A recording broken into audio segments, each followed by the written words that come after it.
Bukod naman sa Philippine Offshore Gaming Operation, posible na ring isama sa mga tuluyang ipagbawal o ibaban sa bansa ang e-gaming. Ayon sa isang senador, nakababahala ang sugal na lalo ang mga kliyente ay mga kapwa pa Pilipino na kahit sino ay maaaring makagamit kahit pa menor de edad. Ang buong detalye ihahatid ni Raymond Dadpaas. Masusi na ding pinag-aaralan sa Senado para maisama sa mga tuluyang ipagbabawal ang e-gaming na kinagigiliwan ngayon ng maraming mahilig sa sugal sa Pilipinas. Ayon kay Senador Sherwin Gatchalian ng Senate Committee on Ways and Means, may mga panukalang isamang e-gaming sa total ban sa Pilipinas at hindi lamang ng mga Philippine Offshore Gaming Operators o POGO.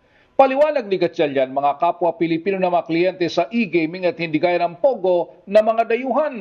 Ang ikinatatakot ng mga senador ay baka umabot na naman sa puntong marami ang ma-addict sa e-gaming, gaya ng nangyari sa e-sabong ay magdudulot ito ng matinding problema sa ating komunidad. Sa nakita nilang operasyon ng e-gaming, kahit sino ay maaaring magbukas ng account, pati ang mga minor de edad. Sabi ni Gatchalian, ayaw niyang matulad sa e-sabong na kahit mga bata ay nakapaglalaro at kapag natalo ay problema sa pamilya.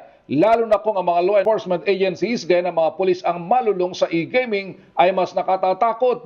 Sa committee hearing kahapon ay napag-usapan ng mga panukalang batas para sa total ban sa mga POGO. Ito ay sa kabila ng kautusan ni Pangulong Bongbong Marcos na ban sa POGO pagkatapos ng December 31, 2024. Katwiran ni Gatchalian, kailangan may batas para dito upang may basura ang unang batas na naaprubahan na nagpapataw ng buwis sa mga POGO. At kapag may batas na, hindi na maaring magkaroon muli ng POGO kahit sino pa ang papalit na Pangulo. At nakasama dito ang usapin ng e-gaming na kahit sa report ay mabilis na lumalaki ang koleksyon ng pagkur at biyayar sa operasyon nito. Kumita ang pagkur ng 22 billion pesos habang 12 billion naman sa panig ng Bureau of Internal Revenue.